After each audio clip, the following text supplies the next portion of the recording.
इस वक्त बड़ी खबर आ रही है दिल्ली से, जहां झरिया के पूर्व विधायक संजीव सिंह को सुप्रीम कोर्ट से जमानत मिल गई है। जी, आपको मालूम होगा कि अपने चचेरे भाई के हत्या के आरोप में संजीव सिंह 7 सालों से जेल में बंद थे। वो लगातार झारखंड हाई कोर्ट का रुख कर रहे थे, लेकिन उन्हें निराशा हाथ लग रही थी। तब जाकर उन्होंने सुप्रीम कोर्ट का रुख किया और आखिरकार सुप्रीम कोर्ट से 7 साल बाद उनको जमानत मिल गई है। इस खबर पर ज़्यादा अपडेट के लिए मेरे साथ सहयोगी अरविंद है। इनसे समझते हैं कि कोर्ट में वकील की तरफ से क्या कुछ दलील दिया गया और किस बेसिस पर सुप्रीम कोर्ट ने संजीव सिंह को जमानत दी है।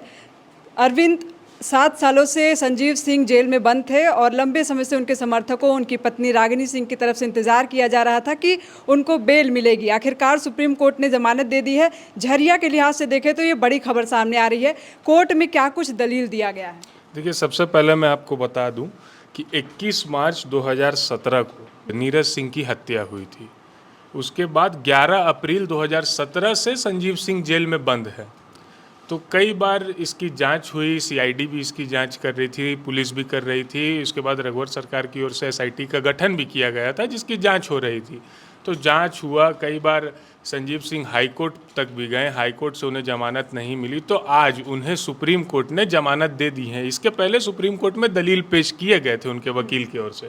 उनके वकील ने दलील पेश करते हुए कहा था कि नीरज सिंह हत्याकांड की जांच सरकारी एजेंसी जैसे सीआईडी, झारखंड सीआईडी कर रही है और पुलिस कर रहे हैं। उन्होंने कहा था कि इस कांड का जांच 3 अनुसंधानकर्ता कर रहे थे। ठीक है, सबसे पहले उनके वकील ने ये आरोप लगाया कि कोर्ट के समक्ष में कई चीज़ें छुपा दी गई और जानबूझकर संजीव सिंह को आरोपी बनाया, फंसाया गया। वो उस समय वहाँ पे मौजूद भी नहीं थे और जैसा जैसा बयान जो अभियुक्त पकड़ाए थे, ना कि पुलिस के समक्ष उन्होंने, पुलिस की चार्जशीट में या जांच की हुई चार्जशीट में ऐसा कुछ नहीं कहा। जो लिखा गया था वो अभियुक्तों ने कोर्ट के समक्ष वो बयान नहीं दिया था। तो सीधा उल्टा हो गया था, पुलिस की चार्जशीट अलग हो गई थी, कोर्ट का बयान अलग हो गया था। तो इसी पे उन्होंने बहस किया, दलीलें दी कि संजीव सिंह को फंसाया जा रहा है बतौर, और उन्हें बेल मिलनी चाहिए। तो इसमें कुछ दिनों पहले कोर्ट में दलीलें सुनाई गई थी और आज 8 अगस्त में, आज जो तारीख है, उन्हें बेल दे दी गई है। 2017 की वो घटना, कैसे किस तरह से नीरज सिंह जो है अपने घर की तरफ लौट रहे थे और कैसे उन पर लगातार 100 राउंड फायरिंग की गई, जिसमें 25 गोलियां लगभग 4 लोगों को लगी थी। क्या थी वो पूरी घटना, एक बार ब्रीफ कर सकते हैं? देखिए, नीरज सिंह उस समय अपने घर जा रहे थे तो स्टील गेट के पास उनकी गाड़ी पहुंची। ये शायद साजिश हो या फिर बहुत, उनका कहते हैं ना कि देख रहे थे कैसा उनका दिनचर्या है। तो वहाँ पहुँचे, स्टील गेट के सामने ब्रेकर आया तो गाड़ी ऑब्वियसली धीमी होगी। तो धीमी हुई तो अपराधियों ने 3 तरफ से उनके तरफ फायरिंग करना शुरू कर दी। करीब 100 राउंड गोलियां उस समय चली थी और नीरज सिंह को करीब 25 से 26 गोलियां लगी थी। उस मौके पर उनके अंगरक्षक, उनके ड्राइवर और उनके एक करीबी, मौके पर ही घटनास्थल पर उनकी मौत हो गई थी। मतलब 4 लोग मौके पर ही मर गए थे उस समय। 4 लोगों की हत्या के आरोप में संजीव सिंह जेल में थे। तो देखिए, चुनाव के पहले उन्हें जेल में डाला गया था। तो चुनाव के पहले ये उनके समर्थक सोच रहे थे कि 3 लोगों को तो बेल मिल गया है, चुनाव के पहले उनको भी बेल मिल जाएगा हाईकोर्ट से। ये तो आप 2019 की बात कर रहा हूँ मैं, चुनाव के पहले, विधानसभा चुनाव के पहले। लेकिन उन्हें बेल नहीं मिला। तो अब उनकी पत्नी जो है रागिनी सिंह ने नामांकन वहाँ से झरिया से दायर किया और नीरज सिंह की पत्नी कांग्रेस के टिकट पर नामांकन दायर किया था उन्होंने, दोनों पूर्णिमा नीरज सिंह ने।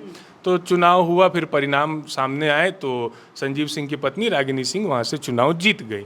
और अभी देखिए, जैसे कि झरिया में ऐसा माहौल है कि उनके समर्थकों में बहुत खुशी है, पटाखे वटाखे फोड़ रहे हैं कि करीब 7-8 साल बाद उनके पूर्व विधायक जो हैं वहाँ जेल से छूट कर आ रहे हैं। तो वहाँ पे उनके समर्थकों के बीच खुशी का माहौल है। उनके पत्नी भी वहाँ पे मौजूद थी समर्थकों के साथ। इसी बीच एक बार दुमका जेल भी शिफ्ट किया गया था संजीव सिंह को, जिसके बाद आरोप लगे थे कि पूर्णिमा नीरज सिंह जो है जांच को प्रभावित करना चाहती हैं, इसलिए उनको दुमका जेल में शिफ्ट कराना चाहती हैं। साल 2019 तक भाजपा की सरकार थी। 2021 में संजीव सिंह को दुमका जेल में शिफ्ट किया गया। तो उस समय रागिनी सिंह ने यह आरोप लगाया था कि हेमंत सरकार या राज्य सरकार से मिलकर ये ऐसा षड्यंत्र रच रहे हैं कि इस हत्याकांड की जांच निष्पक्षता से ना हो या ठीक से ना हो, इसीलिए उन्हें दुमका जेल जानबूझ के शिफ्ट कराया गया था। तो ऐसे आरोप लगे थे। फिलहाल तो यही बड़ी खबर है कि उन्हें सुप्रीम कोर्ट से बेल मिल गई है। जी, तो संजीव सिंह को सुप्रीम कोर्ट से जमानत मिल गई है। हाई कोर्ट से निराशा हाथ आने के बाद सुप्रीम कोर्ट का रुख किया गया और आज आखिरकार 7 सालों बाद संजीव सिंह को बेल मिल गई है। उनकी पत्नी जो है रागिनी सिंह, वो भी काफ़ी खुश हैं। और आपको याद होगा कि जब महाकुंभ का मेला लगा था उस वक्त रागिनी सिंह जो है संजीव सिंह की तस्वीर के साथ उन्होंने डुबकी लगाई थी। तो अपने पति के बाहर आने का वो लंबे समय से इंतज़ार कर रही थी। उनके समर्थकों में इस वक्त खुशी देखी जा रही है।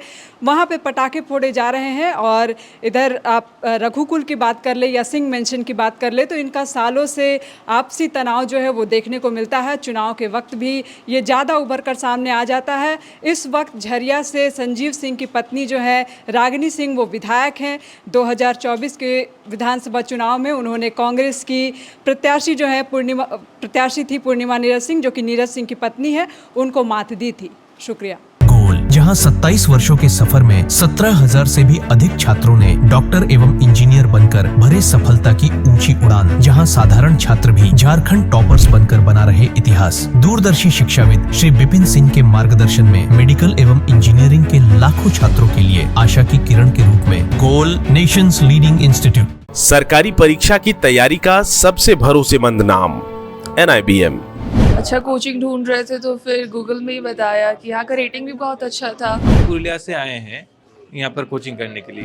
IBM के बारे में मेरे एक भैया हैं जो पिछले साल ही बैंकिंग यहीं से प्रिपरेशन किए और इस बार IBPS PO में सिलेक्शन लिए। मेरा अभी फाइनल सिलेक्शन हुआ है RRB PO में, उत्तर बिहार ग्रामीण बैंक में। मेरा फाइनल सिलेक्शन RRB PO में हुआ है। IBM, thefollowup.in. Like, share and subscribe. www.thefollowup.in